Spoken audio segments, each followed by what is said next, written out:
Merci, monsieur le journaliste.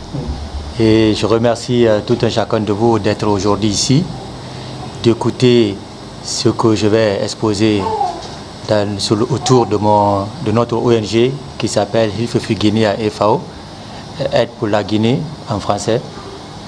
Donc, c'est une ONG allemande qui a été créée dans mon salon en Allemagne avec ma femme allemande. On a, comme on dit, un adage sage qui dit, quelle que soit la durée d'un arbre, d'un tronc d'arbre dans l'eau, il ne devient jamais un caïman. Donc, le temps que j'ai passé en Allemagne, et je retiens toujours à l'esprit que je suis guinéen. Et je sais à quel niveau les difficultés, les Guinéens sont, à quel niveau les problèmes qui se trouvent en Guinée et lesquels les Guinéens sont confrontés. Donc, que ce soit dans le domaine de l'éducation, de la santé, de l'emploi pour la jeunesse, ce sont des difficultés que je peux citer. Il y en a tant d'autres. Donc, c'est pour cette raison, en tant que Guinéen qui vit en Allemagne, qui a eu à faire ses études là-bas, à m'installer, et j'ai pensé à mon pays. Penser à mon pays, je pouvais venir rencontrer mes amis de longue date, les donner 1 franc, 2 francs. Quand je suis ici en vacances, je me retourne. Ben, je viens, je donne un petit t-shirt à mon frère, à ma soeur, je me retourne. Mais je pense que ça, c'est une aide, mais ce n'est pas une aide qu'on peut apporter à son pays si on a la possibilité. Donc, je me suis dit, il faut créer une ONG. Une ONG, comme je viens de le dire, que j'ai créée dans mon salon avec ma femme. Et d'ailleurs, je me suis fait accompagner par les amis, par les Guinéens qui sont en Allemagne et par les Allemands. Et l'ONG est soutenue par beaucoup d'Allemands, comme vous voyez. Ici, un qui est à côté de moi, qui est venu avec moi, ce n'est pas sa première fois d'être en Guinée. Il vient régulièrement parce qu'il a le même sens que moi, le sens humanitaire. Il a vu la situation ici en Guinée. Il était convaincu de ce que je lui dis. Et il a vu les réalités de la Guinée. Et il a vu aussi ce que l'ONG a mis en place à travers les aides qu'on organise en Allemagne. Donc notre ONG, Aide pour la Guinée, a été créée en 2007 et notre première action est passée en 2008 à travers amenant un conteneur de 40 pieds. Et dans ce conteneur, on a commencé à soutenir les personnes en situation d'handicap qui vivaient aux alentours de la mosquée Faisal, auxquelles on a distribué ce qui consistait dans le conteneur. Et de là, on avait des objets dans le conteneur qu'on a amené dans mon dans mon école primaire, Matam 1, où j'ai passé mon école primaire. Donc on a mis des ordinateurs qu'on a distribués à cette école et pour que les enfants aient la possibilité au moins d'avoir le contact avec un appareil électronique. Donc l'ONG, après on s'est retourné, on a essayé de préparer d'autres activités, en l'occurrence la rénovation de l'école primaire que j'ai fréquentée qui est à Matam. Donc on a réuni des efforts, on est venu, on a essayé de renouveler cette école. Et comme les objectifs de l'ONG, comme vous venez certainement de l'entendre, c'est dans le domaine de l'éducation. L'éducation, je dis que c'est le phare pour pour éclairer le chemin de la sortie de l'obscurité, de l'ignorance, de l'obscurité, de la pauvreté. Donc celui qui sait lire et écrire, il est déjà en avance sur celui qui ne peut pas écrire ni lire. Donc celui qui ne peut pas lire ni écrire, je pense il peut le considérer comme un aveugle, parce que s'il y a des objets, si on écrit quelque chose c'est un objet, il ne peut jamais lire, donc c'est comme un aveugle. Donc c'est pour cette raison l'ONG s'est fixé comme objectif l'éducation. Donc dans le sens de l'éducation, on ne s'est pas limité seulement à la rénovation de mon école primaire. On a créé une école complètement à 100% qui est 100% gratuite pour les enfants des personnes en situation de handicap, les orphelins et les enfants de la rue. Donc cette école existe depuis 2015 à Kagbele, où les enfants reçoivent une éducation gratuite et la nourriture aussi gratuitement et tout ce qu'on suit comme équipement pour que la fréquentation de l'école soit facile pour eux. Donc on ne s'est pas limité cela. On a toujours dans le domaine de l'éducation, nous avons cherché des domaines à Maferenya où nous sommes en train de construire un campus scolaire pour encore donner l'avantage ou la possibilité à beaucoup d'enfants guinéens de cette localité de fréquenter une école. Donc c'est dans le domaine de l'éducation, c'est ce que nous sommes en train de faire et nous allons continuer parce que on dit que l'école c'est pas seulement venir s'asseoir, écouter ce que le maître dit, il faut un mouvement, il faut une animation.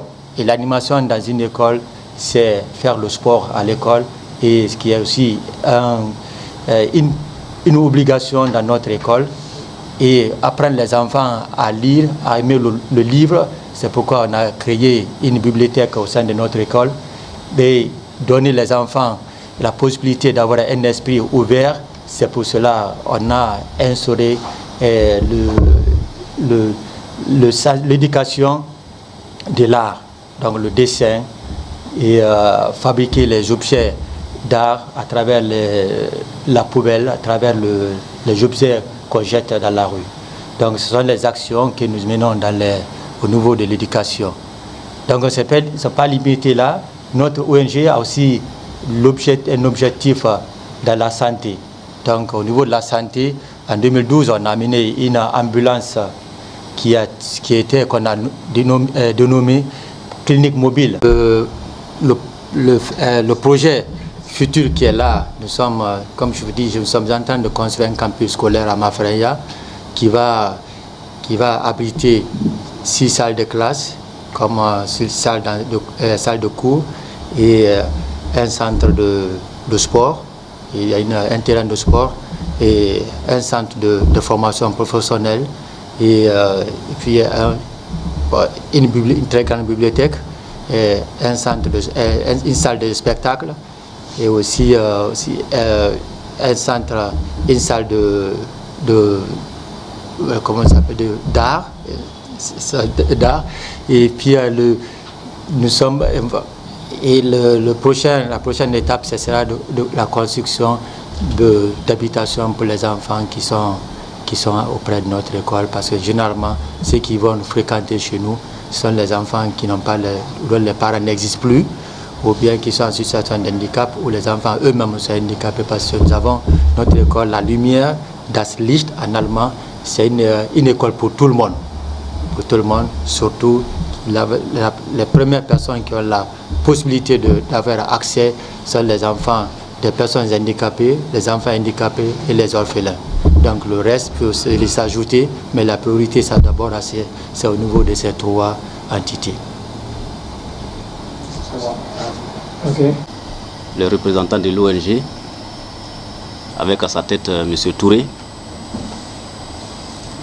je tiens à vous remercier pour ce que vous faites pour la Guinée et pour l'Allemagne, à travers ces 2 pays, pour tout ce que vous faites à travers le monde. Nous avons, moi particulièrement, j'ai vu des images, j'ai vu ce que vous avez eu à faire ici, l'ONG. Déjà quand une ONG s'engage dans des domaines comme l'éducation, la santé, c'est une très bonne chose pour le pays. Déjà, construire une école pour éduquer les enfants de la Guinée, c'est très grande chose que le gouvernement doit vous encourager. Et en cela, je vous félicite et je vous remercie pour vos efforts. Je suis là aujourd'hui comme un peu un ami de votre ONG. Et en cela, tout ce que je peux ajouter ce matin, c'est que tous les représentants qui sont là, qui vous accompagnent ici en Guinée, se donnent la main pour pouvoir appuyer les efforts de l'ONG. Parce que si vous venez, que vous n'avez pas de personnes pour pouvoir vous supporter, vous aider, tout ce que vous aurez fait pour ces personnes-là, pour la Guinée, sera été vain. C'est en cela que je demande à tout le monde vraiment de faire des efforts pour appuyer M. Touré et leur ONG dans les actions qu'ils sont en train de mener. Aujourd'hui, venir avec un ressortissant de l'Allemagne, lui-même qui est là à la personne de M. Yann, ça veut tout dire que déjà l'ONG est prise au sérieux par l'Allemagne. Et quand un pays étranger vient en aide à un autre pays frère, on se doit vraiment de les encourager, de les aider.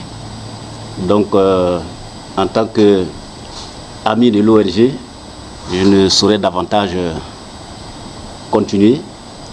Tout ce que j'ai à vous dire, c'est vous remercier et vous demander de continuer.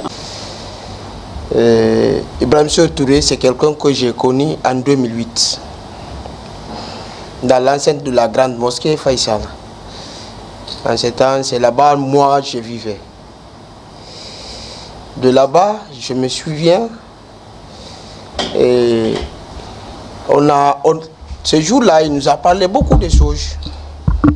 Ben, nous, on sait qu'en Guinée, chez nous ici, à l'époque, il y a des gens qui venaient et traiter des personnes vivant avec le handicap, monter des fausses projets, ils partent avec. Et ici, à l'intérêt, ils s'en bénéficient et puis ils laissent les personnes vivant avec le handicap là-bas. Et du coup, ce jour-là, il était venu, il prenait des images. On l'a appelé, on l'a demandé, monsieur, pourquoi vous êtes en train de prendre les images là? Il dit non, je suis là, je suis un Guinéen, je vis en Allemagne.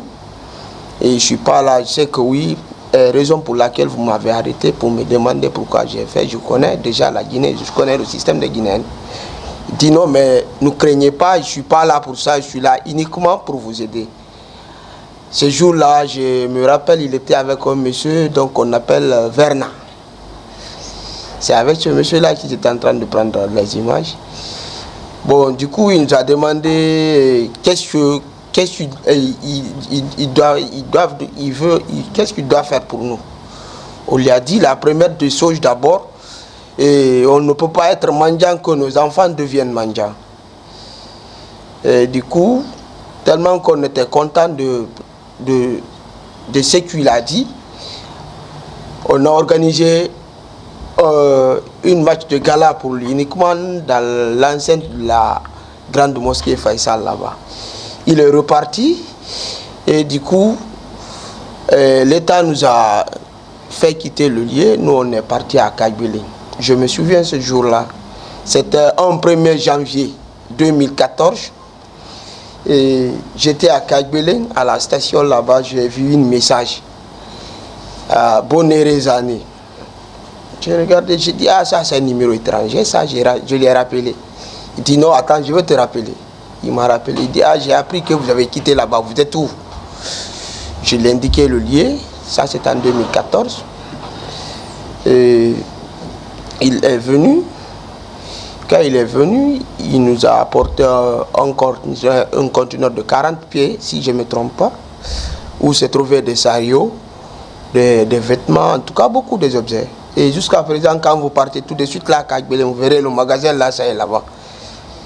Et jusqu'à présent, maintenant, là, le magasin qui est là-bas, si les objets viennent, c'est là-bas où on stocke les objets. En cas de besoin, quand il vient, il donne. Du coup, en 2015, il dit, bon, j'ai promis quelque chose et je veux lui réaliser maintenant. On a pris une salle. près de chez nous là-bas. On a commencé à enseigner les enfants. Le premier employé son premier employé, c'était un handicapé. Donc on appelle Abdul Karim Keita. Et du coup maintenant, on s'est dit, nous-mêmes les personnes vivant avec le handicap, il est venu, c'est notre partenaire, mais on ne peut pas seulement donner l'opportunité à nos enfants seulement, mais les pauvres aussi qui sont à côté, et on va leur donner la priorité pour éduquer leurs enfants. Et aujourd'hui, l'école est vaste, on a 6 salles, donc moi-même je travaille. Et en tout cas, c'est un grand monsieur. Un grand monsieur, je ne sais même pas comment dire, parce que surtout, nous, les personnes vivant avec le handicap qui sont avec lui à la Kagbele, quand tu tombes malade, tu lui dis, allô patron, en bonne et dès que tu pars à l'hôpital, on te consulte. Il y a M. B à 2 fois qui envoie les photos. Il dit, bon, ça c'est l'ordonnance, des trucs comme ça. Ils viennent en aide automatiquement. Et parfois aussi, quand il vient, il nous donne des sacs de riz. En tout cas, c'est quelqu'un qui fait beaucoup de choses. Beaucoup de choses. Donc, moi, mon témoignage, d'une part aussi, il a déjà financé, à part de l'atelier de couture pour les femmes handicapées, il y a les handicapés aussi qui travaillent et qui fabriquent les bambous rotins. Et ça aussi, ça existe là-bas. Donc, c'est un monsieur, depuis qu'on s'est vu, Dieu merci quand même. Honnêtement, je vous remercie. Tafa Bangoura, j'habite aux États-Unis depuis déjà 7 ans. Ce monsieur Ibrahima Sori Touré, je l'ai connu depuis l'an 2000, quand je suis parti en Allemagne. Et je ne vais pas rentrer dans les détails. C'est un grand homme que j'ai beaucoup côtoyé. Et j'ai vu son humanisme, son sens de combat pour sa communauté, pour le pays, son sens d'intervention au niveau des Guinéens qui se trouvent en Allemagne. Et depuis lors, moi aussi, je me suis engagé à être à côté de lui. C'est un homme, il a fait beaucoup pour les Guinéens en Allemagne. Il a fait beaucoup de choses. Je le dis en connaissance de cause. Parce que moi, personnellement, je passe aussi des tempêtes au niveau de l'Allemagne. Donc, ça, c'est juste des petites parenthèses. Et ce qui m'a d'ailleurs beaucoup motivé à son niveau, c'est que j'ai vu à plusieurs reprises les images qui se trouvent sur les réseaux sociaux au niveau des populations rurales. Donc, à travers cela, moi aussi, j'ai contacté beaucoup d'autres personnes afin que nous puissions nous donner les mains pour venir lui supporter. Donc, pour le moment, c'est tout ce que je peux vous dire. Et au fait, j'ai lancé aussi un appel au niveau des États-Unis pour venir pour supporter leur aide, pour venir auprès de M. Touré, afin que nous puissions faire une très bonne chose pour la Guinée, au fait. Donc c'est ça pour le moment. Je me nomme Bamasso Touré. Cette conférence de presse a été une réussite parce que je vois déjà le nombre de personnes qui a assisté et les journalistes qui accompagnent, la presse qui accompagne cette conférence de presse et les questions qui ont été débordées ou bien non exposées, je pense que c'est venu ça a touché certainement la majeure partie du groupe et que le message, une fois peut-être lancé dans les médias. Je pense que le message, c'est d'abord faire intensifier la visibilité de notre ONG, et parce que nous sommes sur le terrain, ça fait déjà des années, depuis 2008 nous sommes sur le terrain ici, nous menons des activités régulièrement en Guinée.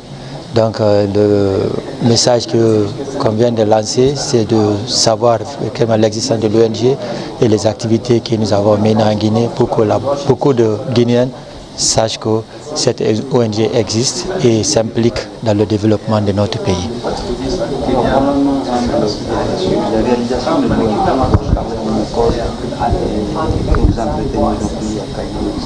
Oui, exactement. C'est pas juste seulement cette école.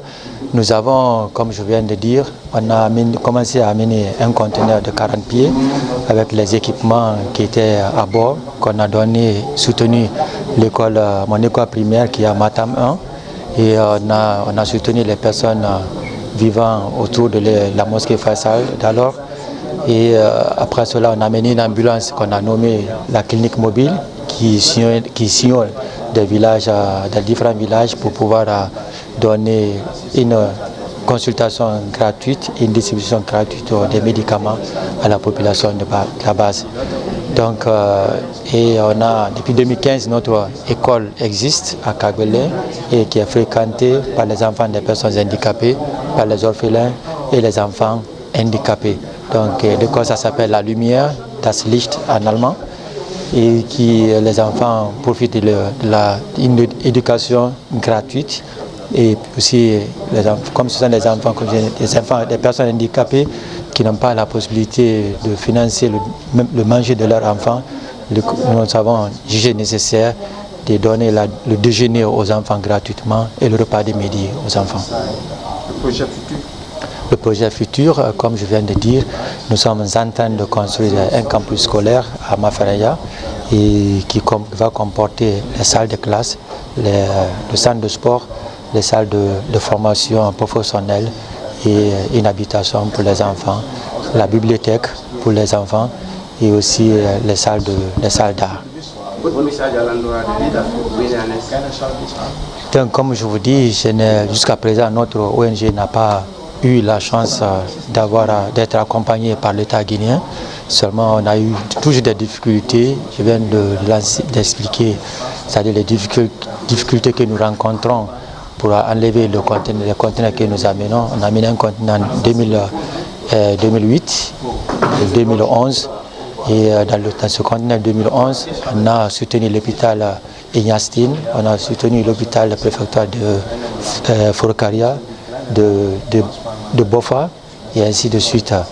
Donc pour enlever ce conteneur, c'est tout un calvaire pour nous. Et l'État guinéen qui nous a donné une convention qui est prêt à nous donner une exonération pour pouvoir enlever le conteneur sans problème. Les ministères et l'administration nous crée toujours des difficultés d'enlever le conteneur, des fois jusqu'à ce que le conteneur devienne plus cher parce que c'est bloqué au port, plus cher que le contenu du conteneur. Donc il fallait des fois que je me lève de l'Allemagne, je viens pour taper peut-être la table du ministre ou bien sur le décideur pour que le conteneur soit débloqué. Et je pense que si l'État et les éléments, la diaspora guinéenne, ou même pas les diaspora guinéens, les gens qui viennent avec une ONG pour pouvoir participer au développement de notre pays, je crois que ça doit être un droit de l'État, de la part de l'État, pour faciliter à ces gens de la réalisation des différentes activités que les gens amènent ici, les réalisations humanitaires surtout. Merci.